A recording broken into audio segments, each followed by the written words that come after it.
ada penempatan di Batalon 745 Sampada Yuda Bakti yang berkedudukan di Los Palos. Kurang lebih perjalanan itu 6 jam lah gitu ya. Di situ kita merasa aman karena banyak RPU. Kita pun dikawal oleh Kasiop zaman itu Pak Jaswandi kalau nggak salah. Begitu. Ini sudah sama istri nih. Jadi satu-satunya perwira muda abituren secapa yang bawa istri di sana itu saya. Saya dimarahi karena bawa istri itu, terutama oleh Kasrem 164 saat itu. Kamu nggak baca situasi sini daerah operasi gitu. Kamu malam bawa istri lagi gitu. Tapi kami yakin bahwa dengan istri itu kami kuat gitu, kami jalani bersama-sama.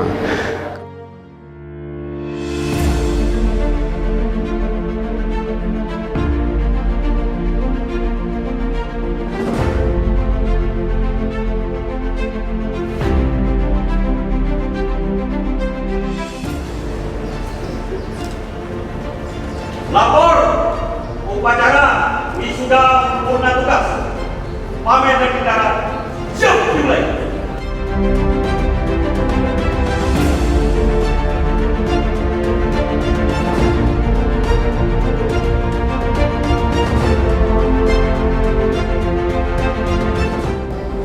Kalau pas beliau dengan rasa bangga dan rasa hormat yang setinggi-tingginya atas pengabdian yang sudah diberikan kepada TNI Angkatan Darat pada 2016 Kepala Raya hingga saat ini.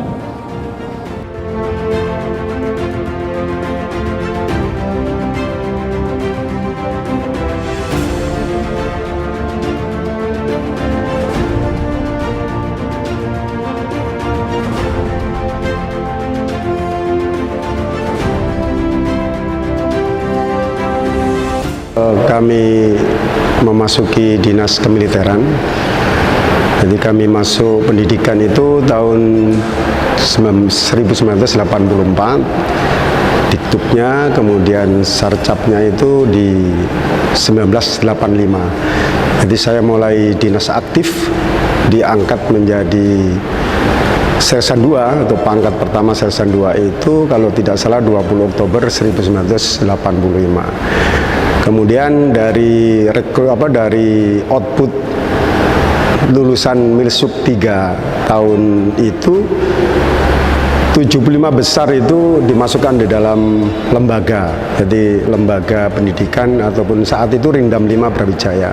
Jadi pada saat itu kita dibina, kalau nggak salah saat itu ada 16 orang leteng kami, Milsub 3, NRP 571 itu di situ dibina, masuk ke dalam kompi-kompi pelajar, kemudian masuk ke dalam staf-staf. Kebetulan saya saat itu masuk di urusan operasi saat itu.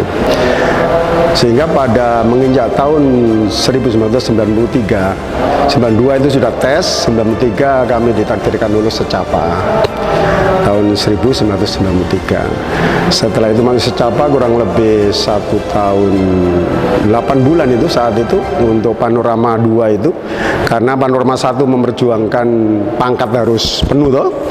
Harus penuh menjadi letda sehingga kami digembleng lebih lama daripada senior saya 1 klik panorama 1. Selesai melaksanakan sarcap atau habis diktupa kemudian ikut sarcap, saya langsung ditempatkan di Kodam 9 Udayana. Hebatnya di Kodam 9 Udayana itu saya belum datang, sprint penempatan sudah ada gitu.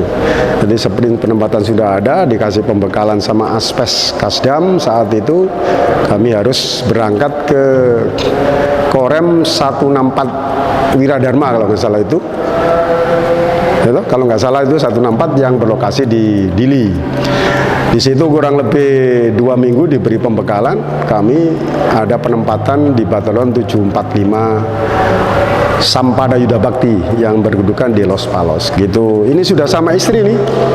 Jadi satu-satunya perwira muda abituren secapa yang bawa istri di sana itu saya. Saya dimarahi karena bawa istri itu, terutama oleh Kasrem 164 saat itu. Kamu nggak baca situasi sini daerah operasi gitu. Kamu malam bawa istri lagi gitu. Tapi kami yakin bahwa dengan istri itu kami kuat gitu, kami jalani bersama-sama. Kemudian saat 2 minggu berikutnya kami dijemput oleh Kasiop batalion. Kemudian kami diboyong ke Los Palos, dikawal sama 2 truk gitu. Jadi kami juga sudah dapat pembekalan dari Korem bahwa situasi di perjalanan itu memang daerah operasi, bisa saja sewaktu-waktu diadang oleh musuh gitu. Selama 6 bulan kita tidur namanya bara alga. Alga itu singkatan dari alang-alang garing gitu.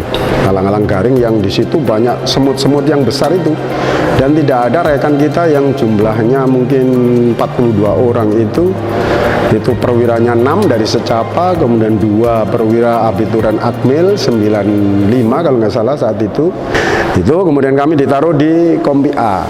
Jadi dari tadinya kita membawa istri itu kepikiran gitu ya, kepikiran dimarahi dan sebagainya, ternyata menjadi berkah bagi kita. Selama dari tahun 95 kita masuk batalion sampai 99 reformasi.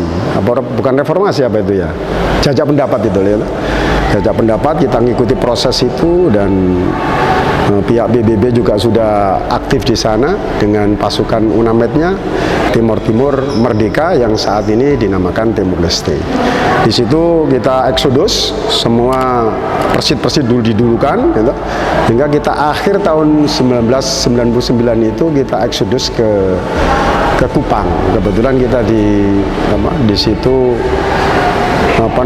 saat jam 5 mungkin jam 5 sore itu kita diperintahkan oleh Danyon untuk bergerak menuju Dili. Ini sangat sangat heroik lah kita itu, karena RPU pada semua sudah ditarik, kemudian pengamanan di satu titik saja. Kita dari Los Palos menuju Lautem pertigaan di situ, menunggu rekan-rekan kita yang masuk kapal. Saatnya kita pergi dari Lautem menuju Dili itu mungkin sekitar jam 2-an gitu, jam 2-an. Kemudian menjelang maghrib kita kena hadang di Manatutu itu. Habis itu kita atasi, kemudian maju lagi kita kena hadang, diatasi lagi. Dan mudah ada kemungkinan karena musuh jauh tidak dekat gitu, sehingga tidak ada yang kena. Alhamdulillah selamat semua sampai pada Korem 102 itu jam 10 malam kalau nggak salah. 10 malam diterima oleh Kasiop saat itu. Setelah itu Batalion 745 dilikuidasi. Kemudian ditawarkan bahwa kita kembali kepada Kodam semula, sehingga saya pun pindah ke Kodam 5 Brawijaya. Kebijakan Kodam 5 Brawijaya, walaupun ex-tim wajib di Madura, saya ditempatkan di Kodim 0828 Sampang saat itu. Di sana 6 tahun, kami wajib perintah dari atasan untuk ikut selapa gitu. Saya sudah bercita-cita ingin menghabiskan di Pama Kapten saja, tapi perintah lain. Setelah itu saya lulus selapa, pendidikan kurang lebih 6 bulan, ditempatkan di Kodam 6 Mula Warman saat itu. Di sana masuk 2007 karena ditempatkan di Sekap Idam 12 Tanjung Pura, Inspektorat Kodam 12 Tanjung Pura. Saat itu saya menjadi Papanda Intelter saat itu. Setelah itu kita sudah lama di situ, ada kesempatan kami ditaruh di Kasdim 1013. 1013 itu lokasinya di Moratewe, tapi masih ikut Kodam 6 Mula Warman. Setelah bulan Juli likuidasi, Kodam dibagi 2 ataupun ada pembentukan Kodam. Muara Tewe ini salah satu Kodim yang ikut Kodam 12 Tanjung Pura. Saat itu komandan saya Muhammad Hasan, Letkol Infanteri, beliau dari Kopassus, dan saat ini sekarang beliau ini menjabat sebagai Aster Kasat. Untuk Aster Kasat, Bapak Muhammad Hasan, dan pangkat beliau sekarang adalah Mayor Jenderal TNI. Kita bangga dari binaan beliau selalu memberikan motivasi, walaupun kamu dari Capa, walaupun kamu dari apa sumbermu, yang penting bekerja sesuai petunjuk atasan. Alhamdulillah Oktober tahun 2017 kalau nggak salah itu 2018 kita diangkat pangkatnya satu tingkat lebih tinggi dari pangkat semula. Setelah di situ kurang lebih hampir 2 tahun setengah ada informasi likuidasi dan itu betul-betul dilaksanakan. Korem 102 Banyu-Tanjung dijadikan korem tipe A sehingga harus dipimpin oleh seorang pati berpangkat brigadir jenderal, otomatis kasih-kasihnya itu harus kolonel semuanya. Saya yang tidak punya sesko angkatan darat, hanya suspung saja, kemudian tidak menjabat dandim di tipe B, dipercaya oleh pimpinan untuk membantu dandim tipe A selama 4 kali dandim, kurang lebih 2 tahun 10 hari, 10 bulan gitu ya, kurang lebih 32 bulan lah. Alhamdulillah saat ini tanggal 31 Mei kami purna tugas dan sudah dilepas oleh dandim kami tercinta Bapak Letkol CZI Wiwit Wahyu Hidayat berkenan melepas kami untuk wisuda purna tugas beserta bintara tinggi dan bintara 7 orang untuk melanjutkan ataupun berkarya di masyarakat setelah kami pensiun.